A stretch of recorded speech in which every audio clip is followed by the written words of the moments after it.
Welcome back to my channel. आप मैं introduction का सेकंड पार्ट कर रहे हैं। सेकंड पार्ट में क्या होगा बेटा, हमारे पास जब अब तक जो पढ़ के आ चुके हैं उनका एक क्विक रिवीजन लेते हैं। ठीक है, तो हमारे पास सेट पढ़ा था। सेट क्या होता है? Collection of well defined objects. Well defined क्या होते हैं? वेल डिफाइंड होते हैं हमारे पास पर्सन टू पर्सन। अगर हमारे पास डेफिनेशन चेंज ना हो तो वो हमारे पास क्या होगी? वेल डिफाइंड होगी। ठीक है, मैंने काफ़ी एग्जाम्पल्स दिए थे। ठीक है, और फिर उसके बाद हमारे पास एलिमेंट्स बताया था मैंने कि एलिमेंट्स क्या होता है, जो ऑब्जेक्ट्स हमारे पास सेट में कंसिस्ट करते हैं, देन वो क्या कहलाते हैं? हमारे पास एलिमेंट्स कहलाते हैं। उसके बाद हमने पढ़ा कि साइंस होते हैं, उनके बारे में, सच दैट के बारे में, बिलोंग्स के बारे में। ठीक है, ऐसे कुछ साइंस थे जैसे मैंने बताया वो सारे। फिर मैंने बताया कि नेचुरल नंबर क्या होते हैं, नेचुरल नंबर का सेट कैसे होता है। 1 से आगे के जो भी नंबर होंगे वो क्या कहलाएंगे? Natural number. 0 से आगे के जो भी नंबर होल नंबर W से रिप्रेजेंट करेंगे सेट में। ठीक है, ऐसे ही होता है। रैशनल को हम Q से रिप्रेजेंट कर देंगे। ठीक है, और इरेशनल नंबर को रिप्रेजेंट कर देंगे। फिर उसके बाद हमारे पास मैंने बताया रैशनल और इरेशनल कॉम्बिनेशन से हमारे पास रियल नंबर बनता है। फिर उसके बाद हमने सबसेट का थोड़ा सा माइंड में एक बार क्विक रिवीजन लिया था कि सबसेट क्या होता है। सबसेट एक पार्ट ऑफ सेट होता है। ठीक है, तो पार्ट ऑफ सेट को क्या कहते हैं? हम सबसेट कहते हैं। उसमें हमारे पास प्रॉपर और इम्प्रॉपर दो सबसेट होते हैं। जब हमारे पास नंबर ऑफ एलिमेंट्स यानी कि हमारे पास सेम टू सेम एलिमेंट आ जाए वो हमारे पास क्या होता है? Improper subset. क्योंकि हमारे पास एक पार्ट ऑफ सेट आ जाए यानी सेट का कुछ पार्ट आ जाए तो वो हमारे पास क्या कहलाएगा? प्रॉपर सबसेट कहलाएगा। अब हम आगे सेट्स के बारे में पढ़ेंगे। कुछ डिफरेंट टाइप के सेट्स होते हैं उनके बारे में पढ़ेंगे। ठीक है, तो लेट्स बी स्टार्ट। फर्स्टली हमारे पास फाइनाइट सेट। ठीक है, तो फाइनाइट सेट होता क्या है बच्चा?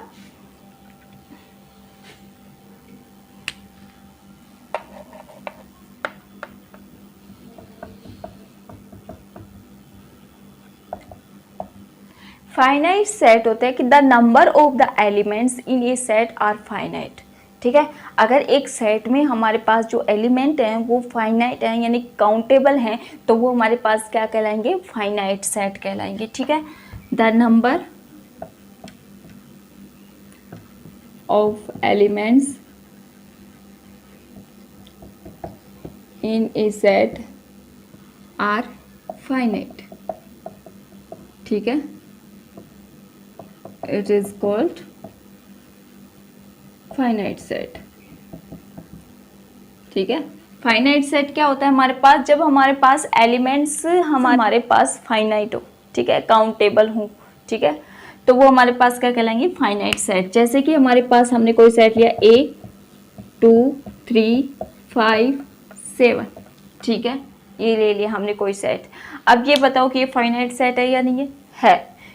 ठीक है, क्योंकि हमें इसका फर्स्ट पॉइंट भी पता है एंड लास्ट पॉइंट भी पता है। स्टार्टिंग भी पॉइंट पता है एंड लास्ट पॉइंट जो एंडिंग पॉइंट है वो भी पता है। तो वो हमारे पास इजीली काउंटेबल है ये। ठीक है, अगर इजीली काउंटेबल है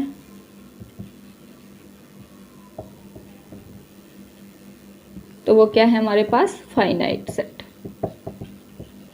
ठीक है, काउंटेबल प्रोसेस हो तो वो हमारे पास क्या कहलाएंगे? फाइनाइट सेट कहलाएंगे। ठीक है, अगर इसमें एक और एग्जांपल देखा जाए तो the set of the months in a year. ठीक है, इज फाइनाइट सेट। ओके, अगर हमारे पास एक सेट ये भी बना सकते हैं, the set of months in a year. ठीक है, ईयर में जितने भी मंथ्स होते हैं उनका सेट बनाओ तो ये हमारे पास काउंटेबल है। काउंटेबल है तो यानी कि ये फाइनाइट सेट है। ठीक है, ये होता है हमारे पास फाइनाइट सेट। इनफाइनाइट इसका जस्ट अपोजिट होता है। इनफाइनाइट क्या होता है? इनफाइनाइट होता है हमारे पास जब हमारे पास अनकाउंटेबल हो। ठीक है, एलिमेंट्स आर अनकाउंटेबल हो तो वो हमारे पास क्या कहलाएगा? इनफाइनाइट सेट कहलाएगा। ठीक है, जैसे कि नेचुरल नंबर ले लिया हमने, नेचुरल नंबर दे दिया 1 2 3 4 एंड सो ऑन। ठीक है, अब हमारे पास इसका स्टार्टिंग पॉइंट तो पता है लेकिन ये एंड कहाँ पे हो रहा है ये नहीं पता हमें। ठीक है, तो ये हमारे पास क्या होंगे? Infinite set. अगर हमें स्टार्टिंग तो पता हो लेकिन एंड का नहीं पता कहाँ पे जाके एंड होगा, क्योंकि हमारे पास सेट ऑफ नेचुरल नंबर कहते हैं तो नेचुरल नंबर तो बहुत ज़्यादा होते हैं, मैक्सिमम इनका कोई एंड पॉइंट नहीं होता। तो ये क्या होते हैं? हमारे पास इनफाइनाइट सेट होती है। जो हमारे पास एलिमेंट्स की अनकाउंटेबल हो तो वो हमारे पास क्या होंगे? जब हमारे पास अनकाउंटेबल हो तो इनफाइनाइट सेट, काउंटेबल हो तो फाइनाइट सेट। ठीक है, याद माइंड में बस और कुछ सेट नहीं रखना। फाइनाइट सेट क्या होता है? फाइनाइट सेट जब हमारे पास एलिमेंट्स की प्रोसेस हमारे पास काउंटेबल हो तो वो हमारे पास फाइनाइट सेट, अगर हमारे पास वो काउंटेबल ना हो तो वो इनफाइनाइट सेट। ओके, तो ये चीज़ अच्छे से समझ में आ गई। एंड नेक्स्ट टॉपिक स्टार्ट करते हैं। अब आता है हमारे पास सिंगलटन सेट। ठीक है, सिंगलटन सेट क्या होता है हमारे पास?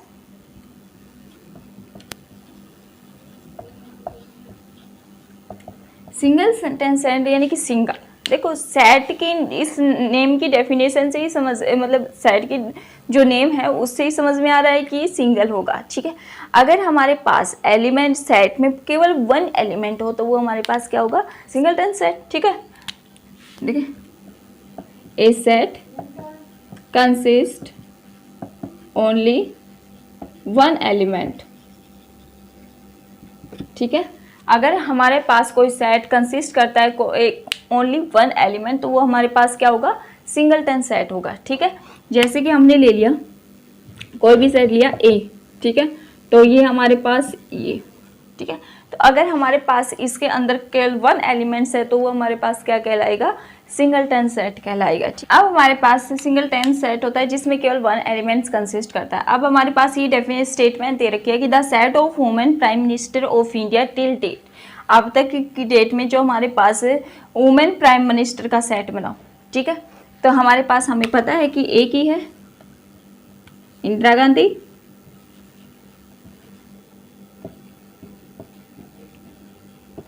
ठीक है, तो ये हमारे पास केवल एक ही एलिमेंट कंसिस्ट कर रहा है तो ये क्या हो गया? हमारे पास सिंगलटन सेट हो गया। ठीक है, ये हमारे पास सिंगलटन सेट। नेक्स्ट हम कोई एक और एग्जांपल के थ्रू समझते हैं। x such that 11 okay less than x 13 okay,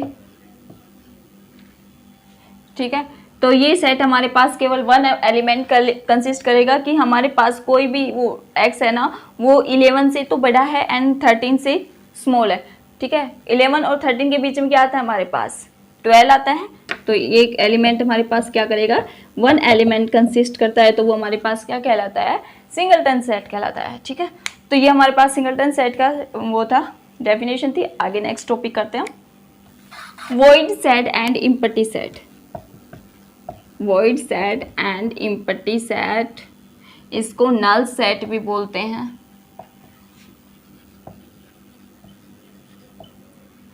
ठीक है, void set, empty set and null set, यानी कि इसमें कुछ भी नहीं होता। एम्प्टी यानी कि बिल्कुल खाली। ठीक है, इसमें कुछ भी ना हो तो वो हमारे पास क्या कहलाता है? There is no element. ठीक है, इन ए सेट। ठीक है, अगर हमारे पास सेट में कोई भी एलिमेंट्स ना हो तो वो हमारे पास क्या कहलाएगा? वॉइड या एम्प्टी सेट कहेगा। ए सेट कंसिस्ट नो एलिमेंट्स। ठीक है, वो हमारे पास क्या कहलाएगा? एम्प्टी, वॉइड, नल। ठीक है, तीनों कहलाएंगे। ठीक है, अब हमारे पास जैसे कि ये हो गया, ये बिल्कुल खाली है तो ये होगा हमारे पास वॉइड सेट। ठीक है, एम्प्टी सेट, नल सेट, कुछ भी लगा लो। फाई है वो भी हमारे पास एम्प्टी सेट। ठीक है, तो ये हमारे पास क्या हो गया? एम्प्टी। अगर हम यहाँ पे 5 भी राइट डाउन कर देते हैं ना तो बच्चा ये हमारे पास फिर एम्प्टी सेट नहीं होगा क्योंकि इसके अंदर एक एलिमेंट आ चुका है, इसमें कुछ ना कुछ है। यानी कि हमारे पास जब बिल्कुल खाली हो ना उसी को हम एम्प्टी सेट लेते हैं। अगर यहाँ इसके अंदर हमने 5 भी राइट डाउन किया, क्योंकि हालांकि 5 भी एक एम्प्टी सेट है, लेकिन अगर हमने यहाँ पे इसके अंदर 5 लिख दिया तो वो हमारे पास क्या होगा? इस यानी कि इस एलिमेंट्स में कुछ नहीं, इस सेट में कुछ ना कुछ है तो वो हमारे पास एम्प्टी सेट नहीं कहलाएगा। इसलिए हम इसको बिल्कुल ब्लैंक रखते हैं। ठीक है, तो ये हमारे पास वॉइड या एम्प्टी या नल सेट हो गया। ठीक है, अब आता है हमारे पास इक्वल सेट। इक्वल सेट क्या होते हैं बेटा? इक्वल सेट होते हैं हमारे पास two set A and B ले लिया हमने, उनको इक्वल कब कहा जाएगा? इक्वल तब कहा जाएगा तब हमारे पास एवरी एलिमेंट्स ऑफ ए, ठीक है, प्रत्येक ए की जो एलिमेंट्स है कंसिस्ट किस में करें? बी में कंसिस्ट करें। और एवरी एलिमेंट्स ऑफ बी, ठीक है, प्रत्येक एलिमेंट्स हैं बी के वो किस में कंसिस्ट करें? ए में कंसिस्ट करें, तो वो हमारे पास क्या होगा? इक्वल सेट होगा। ठीक है, फॉर एग्जांपल हमने ले लिया ए ले लिया एंड बी ले लिया। ठीक है, ये ले लिया हमने 1 2 3 4 5 6 ओके, एंड बी ले लिया हमने 4 3 2 1 5 6। अब इसमें ये देखो कि हमारे पास सारे एलिमेंट्स, ए के जो भी एलिमेंट्स हैं वो बी में कंसिस्ट कर रहे हैं एंड बी के जो भी एलिमेंट्स हैं वो ए में कंसिस्ट कर रहे हैं, तो वो हमारे पास क्या होगा, इक्वल सेट हो गया। ये होते हैं इक्वल सेट कि two set A and B ले लिए, अगर every element of A consist करे एवरी एलिमेंट ऑफ बी में and every element of B consist करे एवरी एलिमेंट ऑफ ए में, then it is called the equal set. Okay, तो ऐसे हमने 4 एग्जाम्पल ये लेके दिखा दिया, तो ये दोनों क्या हो गए हमारे पास, इक्वल सेट के एग्जाम्पल हो गए। कार्डिनल नंबर आ गए। अब नेक्स्ट टॉपिक है हमारे पास कार्डिनल नंबर। कार्डिनल नंबर्स क्या होते हैं हमारे पास, कार्डिनल नंबर्स होते हैं हमारे पास the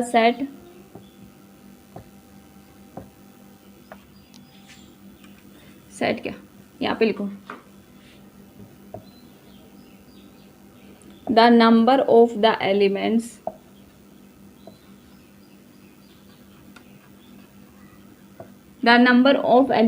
in a finite set. The number of elements in a finite set is called cardinal number.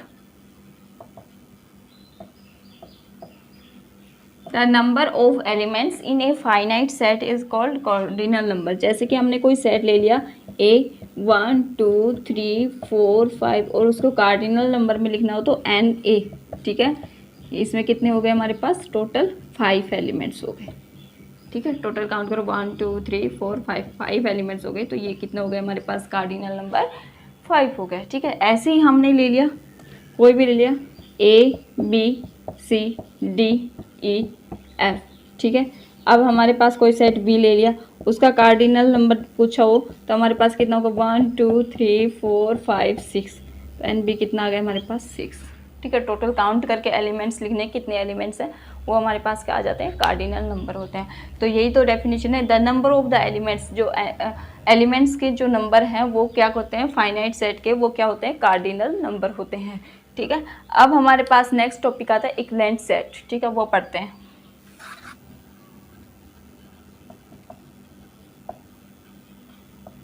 Equivalent set क्या होते हैं कि इक्विवेलेंट सेट होते हैं हमारे पास 2 सेट ले लेते हैं ए एंड बी।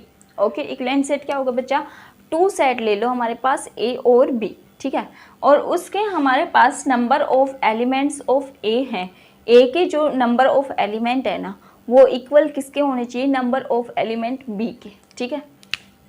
जैसे कि हमारे पास